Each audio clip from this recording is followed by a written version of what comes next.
اعوذ باللہ من الشیطان الرجیم، بسم اللہ الرحمن الرحیم۔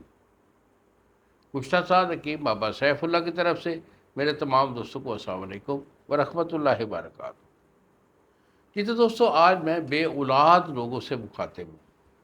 بے اولادی میں جن لوگوں کا جراثیم کا ایشو ہوتا ہے اس کا علاج میں دیتا ہوں۔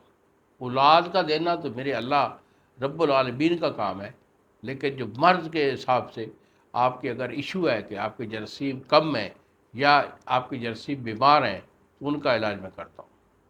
آپ اپنی سیمن رپورٹ جو ہے وہ مجھے سینڈ کریں، سیمن رپورٹ کو دیکھتے ہوئے آپ کو علاج دوں گا۔ 1 سے 2 مہینے کا میرا گرنٹڈ علاج ہوتا ہے الحمدللہ۔ علاج 1-2 مہینے کا دوں گا جس میں کہ آپ کے جراثیم جو ہیں وہ 80% تک ہو جائیں گے۔ تو اس کا میں آپ کو نسخہ بھی دینے والا ہوں۔ اگر آپ نے میرے سے دوائی لینی ہو، مشورہ کرنا ہو تو بیٹا یہی میرے 2 نمبر ہیں جو سامنے اسکرین پر آ رہے ہیں، مجھے فون کال کریں، میرے ساتھ مشورہ کریں، علاج میں بھیج دوں گا انشاءاللہ۔ میرے اللہ کے حکم سے جراثیم کا ایشو آپ کا نہیں رہے گا۔ اور اس کو خود بنانا چاہیں تو بیٹا اس کا نسخہ نوٹ کر لیں۔ اس میں آپ نے لینا ہے سالم مصری، یہ 5 تولے ہے سالم مصری۔ 7 برگد، یہ آپ کا 5 تولے۔ اس کے بعد کشتہ چاندی، یہ آپ کا 1 تولہ۔ سالب پنجہ، یہ آپ کا 5 تولے۔ مغز پپل، یہ آپ کا 5 تولے، اور 7 لونگ آپ کا 3 گرام ہے۔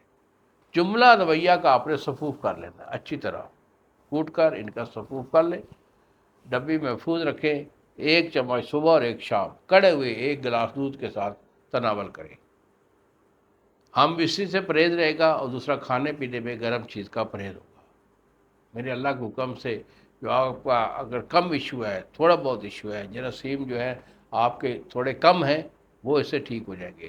اگر جراثیم بیمار ہیں، یعنی کہ خشکی کی وجہ سے سلم ہو کر ڈیڈ ہو گئے ہیں، یا گرمی کی وجہ سے وہ جو ہے نا مر جاتے ہیں، یا پھول کر کپا بن جاتے ہیں سردی تری کی وجہ سے، اگر آپ کا پس سیل آ رہا ہے تو بھائی اگر کوئی ایسے ایشو ہے تو پھر میرے ساتھ ڈسکس کر کے علاج لے لیں۔ انہی الفاظ کے ساتھ اجازت دیجیے بابا جی کو۔ اگلی ویڈیو تک السلام علیکم ورحمۃ اللہ وبرکاتہ۔